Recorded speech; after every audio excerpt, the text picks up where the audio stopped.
Assalamu alaikum достор. 5 жыл мурун мен кыймылсыз мүлккө кирген кезде ошондо жакшы бир мүмкүнчүлүк чыгып калды. Участок чыгып калды. Москвада жүргөн туугандарга бир кеңешимди айтып кетейин. Ошол дос балам Адлет бир машина айдап келип калды. Камрич, доске муну алмашып кой, могу участокты эртең пайдасын көрбөсөң мага кел деген да. Ошону алып койгон. Азыр 50 000 доллардан ашык пайдасы менен турат да.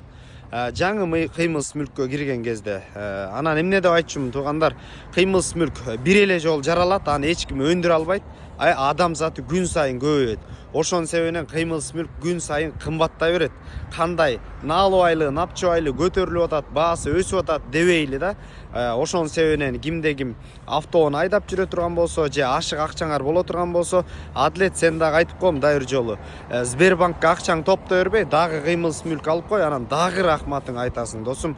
Эгерде силер кыймылсыз мүлккө кызыгып, инвестиция кылып коеюн, кандай жерден кылып коем, кандай туура эмес тоңуп калбаш үчүн пайда киреше кирбей калышы мүмкүн. Эми ар кандай да туура жерден тандап алууну кааласаңыздар, биздин каналга сөзсүз түрдө подписациялык катталып, анан личкага чыгып койсоңуздар, биз колдон келишинче жардам беребиз.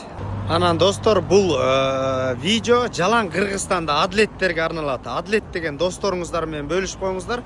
Кыймылсыз мүлктү эртерээк кызыгууну баштап, жакшы пайда көрүүнү баштасын. Ассаламу алейкум, биз кызматтабыз.